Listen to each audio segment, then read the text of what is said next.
Mister Govind भाई ढोलकिया।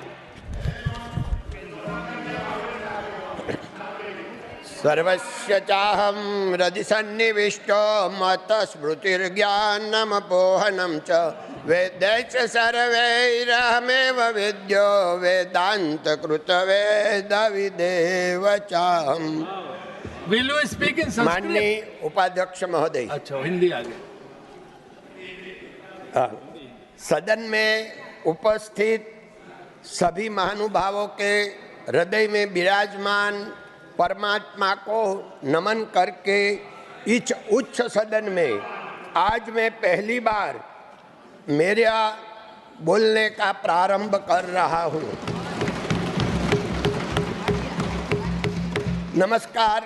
सबसे मैं आपको धन्यवाद देना चाहता हूँ कि आपने बजट पर मेरे को चर्चा में भाग लेने के लिए अवसर प्रदान किया है।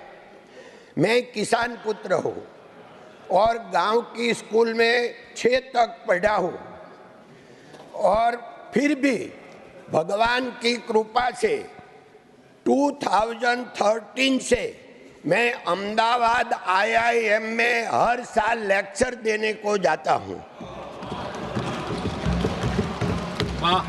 मैंने 60 साल पहले डायमंड बिजनेस में वर्कर के तौर पर काम शुरू किया था और आज 7000 लोगों का फैमिली मिलकर काम कर रहे हैं।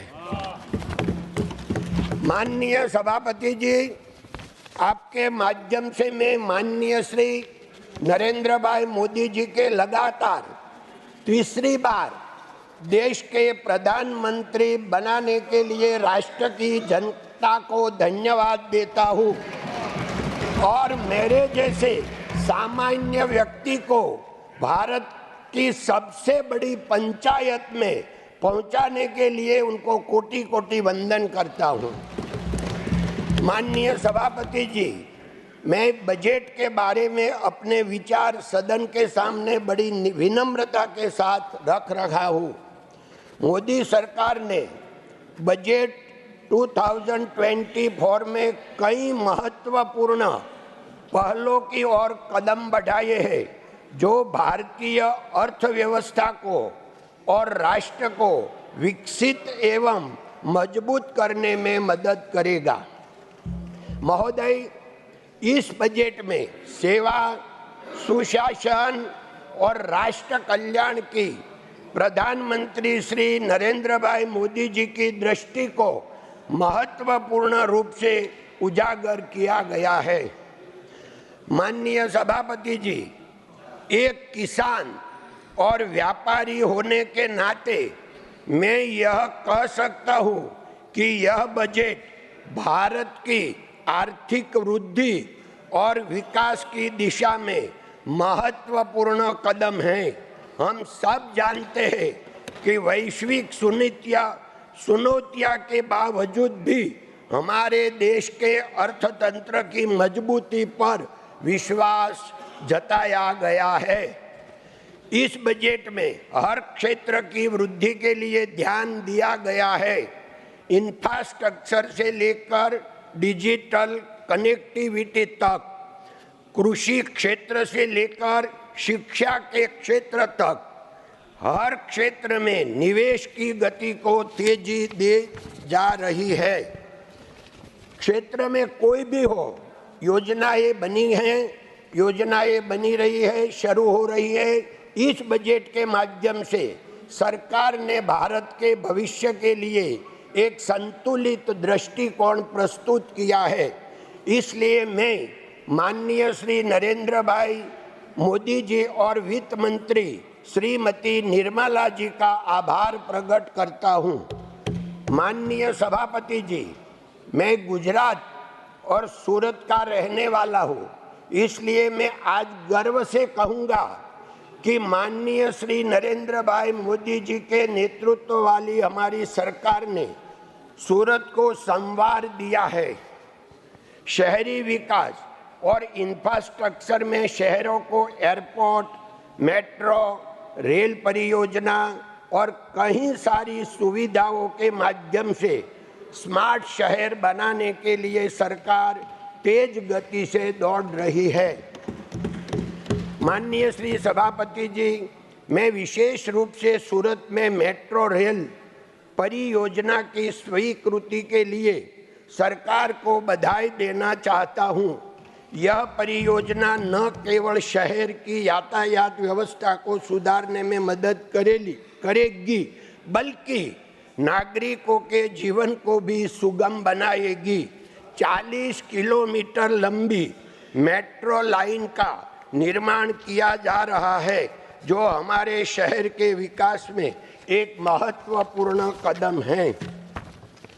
माननीय सभापति जी, मैं गर्व के साथ बताना चाहता हूं कि 2014 में सूरत एयरपोर्ट पर केवल 4 फ्लाइट आती थी, जो आज 2024 में 34 फ्लाइट आती है। सूरत को विश्व के साथ जोड़ने के लिए मोदी जी ने सूरत एयरपोर्ट को नया बनाकर इंटरनेशनल का दर्जा दिया है। इसके लिए भी मैं सरकार का आभार व्यक्त करता हूं। सरकार के इस कदम से सूरत के व्यापार और पर्यटन को बढ़ावा मिला है। विशेष रूप से बताना चाहता हूं कि सूरत से दुबई, शारजहां की फ्लाइट शुरू होने से सूरत शहर को राष्ट्रीय अंतर्राष्ट्रीय स्तर पर एक नई पहचान मिली है। भारत की पहली बुलेट ट्रेन जो मुंबई अहमदाबाद के बीच चलने वाली है, उसमें सूरत को भी बहुत लाभ मिलेगा। दिल्ली और सूरत का 6 लेन हाईवे जो सूरत होकर गुजरता है, उससे भी सूरत का विकास को बहुत फायदा मिलेगा। महोदय, हीरा आभूषण व्यवसाय के एक प्रतिनिधि से रूप में सूरत डायमंड बुर्स की स्थापना के लिए मैं मोदी सरकार को विशेष रूप को बधाई देना चाहता हूं। महोदय, हीरा व्यापार में विश्व का सबसे बड़ा केंद्र सूरत है। सरकार की मदद से सूरत में डायमंड बुर्स एसडीबी का निर्माण किया गया है। वो हमारे राष्ट्र के लिए बड़ी गर्व की बात है, जो 67 लाख स्क्वायर फुट का बांधकाम, 4500 ऑफिस, विश्व की सबसे बड़ी ऑफिस बिल्डिंग। माननीय सभापति जी, मैं आपसे अनुमति चाहता हूं और आपके माध्यम से सदन के सभी मेरे साथियों को सूरत डायमंड बुर्स आने के लिए आमंत्रित करना चाहता हूं। सूरत डायमंड बुर्स रत्न कलाकारों, व्यापारियों और विश्व के खरीदारों के लिए एक वन स्टॉप शॉप है और इसका उद्देश्य हीरा उद्योग को एक छत के नीचे केंद्रित करके रोजगार एवं एक्सपोर्ट को बढ़ावा देने का और सूरत को विश्व स्तर पर एक महत्वपूर्ण व्यापारी केंद्र के रूप में स्थापित करना है। सूरत को स्मार्ट सिटी के रूप में विकसित करने के लिए सरकार द्वारा किए गए प्रयासों के लिए मैं धन्यवाद देना चाहता हूं।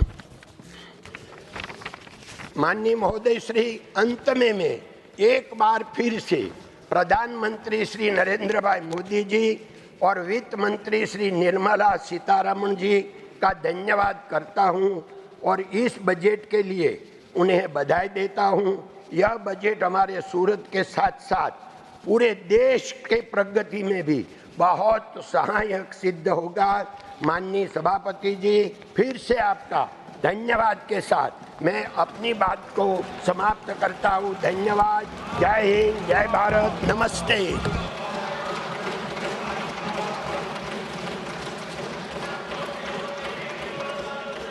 धन्यवाद ढोलकिया जी, आप बहुत अच्छा बोले। पहला भाषण था आपका, बहुत अच्छा बोले। लेकिन ये बताइए, आप किसान हैं या हीरा व्यापारी, क्या है? देखो, नहीं, मैं असल में किसान हूँ, मेरे को खेत में सब कुछ काम आता है, बोना, उसको लेने का, फल करना, नींदना, पारने का, कुछ भी काम। ये सब लोग का जो किसान पर बोल रहे थे ने, मेरे को हंसी आती थी कि उसको देखा नहीं खेत क्या है, काटा क्या है, और सब बात कर रहे थे। नहीं, लेकिन आप क्या, मेरा सवाल, आप किसान हैं या हीरा व्यापारी हैं? दोनों दोनों दोनों हैं? दोनों।